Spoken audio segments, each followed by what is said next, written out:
Hi guys, welcome back to my channel. So today we are talking about the effects of giving up sugar for 21 days, which I did.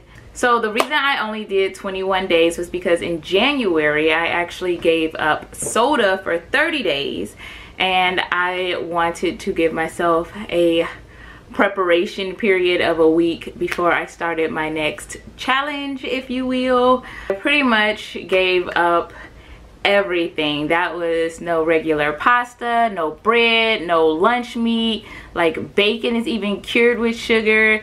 Anything with added sugar or that had a little sugar hidden behind like different names, I completely gave up. I must say that February was not the best month to do this because there were 4 birthdays in February. February is a big month for birthdays for us. So I went to 4 parties and I was not able to eat anything there. Like I couldn't have cake, just like chicken, the way they seasoned it and stuff. Everybody was like at the party with all their food and just having a good time, and I'm just sitting at the table with my tortilla chips and water. But it was fun. I mean, not fun, that's not what I meant. It was not fun, but I did it and it was disciplined, so that was cool. So there were a few good things that came out of it and a few bad things, or not so good things actually. So I'm gonna start with the good things that came out of it. I became a lot more conscious of what I ate. I had to read labels more, and I just decided that if the labels had had a certain number of ingredients, I just didn't eat it at all, because sugar can hide under certain names and I just didn't feel like going in and finding every single name that sugar was hiding under. I saved so much money because I needed to know exactly what was going in my food. That meant I cooked breakfast, lunch, and dinner every single day. I didn't go out to eat.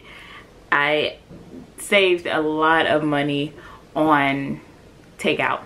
Technically, I guess I also gave up fast food too. So that's two in one, a challenge, 2-in-1 challenge.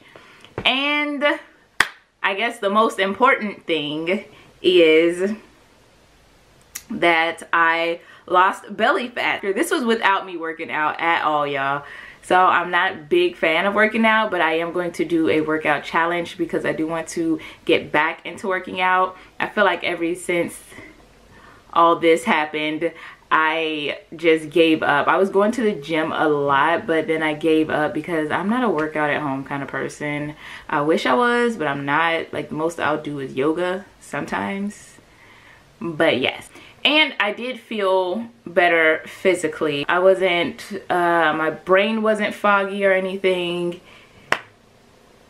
I felt better, I will say that. Now, on to the bad things about me giving up sugar. So grocery shopping literally took hours because I had to read the back of every single label that I considered buying. So that was annoying. I ended up going grocery shopping not that often because I didn't like it. So I stocked up on the things that I could eat and just didn't go back. So I was really exhausted for like the first week, and because I cannot drink coffee without sugar, I ended up giving up coffee as well. So I guess technically it was a 3-for-1, no fast food, no coffee, no sugar. So I ended up giving up coffee as well, which means that I didn't have any caffeine. I didn't have any energy, guys. I did not. So I was like a zombie for the first week, but then my energy levels did even out, but I will say that they stayed steady and consistent, like without me working out or anything. My energy never spiked, which people might think is good because I didn't crash either, but it wasn't good for me because, like I said, I go to school and work full-time. And there are certain times when I just need more energy to make it through than other times. And I couldn't just go grab that coffee.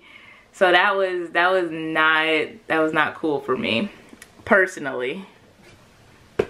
I was always rushing to work because I cooked breakfast and lunch in the morning because you guys know I started a new job and I'm training away from home, so I had to cook breakfast and lunch so that I didn't go out to eat and I didn't have to come back home on my lunch break, which I usually do when I'm working near my house. So that put a damper on my morning. Another thing about the coffee, because I was training, I was technically shadowing, so that meant that I sat in a chair and watched someone do their job for 8 hours a day. So I'm sitting watching and my energy was like, I felt so bad that I could barely keep my eyes open and pay attention. And I'm trying to learn this stuff from her, and I'm like telling her, like, you're not boring. I'm telling you, this isn't boring. I just literally don't have the energy. So y'all, February was not the month to do this, but I made it through. I got through it. So I will say that one of the worst things that came out of this for me was that I unconsciously ended up replacing sugar with more salt. So because there was no added sugar in anything, I felt like it was flavorless. And so I ended up using more salt to combat that flavorlessness of it. Flavorlessness? Yes, okay, let's go with that. So even in small amounts, that little bit of sugar just makes the food taste good. So all that salt intake was not good for me, and I was using more salt than I normally would have. So that was one bad thing. Yeah, I know people say like after a while your craving for sugar goes away, but that was not true for me. So I don't know if I didn't do it long enough, but every single day I felt like I was constantly deprived. Like there was a aching inside of me that just wanted sugar. I needed to have it. Like I would walk past something at the grocery store or the store or anywhere, and it would just be sugar, and I would just be like, yeah, it was crazy. My craving for sugar did not go away, and the moment I could have it, the first thing I did was eat a piece of cake and made me some coffee. That's it. Woo.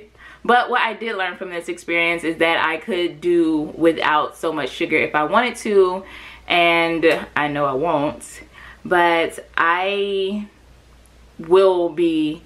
feel like I will now be more conscientious of what I eat and what I cook. So I didn't even realize things like lunch meat and bacon had sugar in it, and it's so processed. So during this period, I ended up I didn't eat that many processed foods. Like it was mostly whole foods, whole fruits and vegetables and raw meat. And I made it my own, and I made it delicious, I will say that. So that was good. I missed cooking for sure. And when I did go back to McDonald's, which is one of the first places I went back to, I ate McDonald's and I ate Chinese food, and neither of them were really good. Like I don't have a craving for that kind of food anymore, I will say. So my craving for sugar hasn't gone away, but fast food just does not do it for me right now. So I still ended up cooking for myself, and it's been about a week since I got off that sugar fast. But now that I see that my belly is getting flatter, I do want to try to do the workout challenge and see if I can get a six-pack by this summer, because that's my goal. I know I look skinny, but it's a such thing as skinny fat, as you can see, and it is not where I want to be. Anyway, guys, if you like this video, please don't forget to subscribe, like, click the bell notification so you guys can get more videos like this. And I will see you guys in another video. Bye.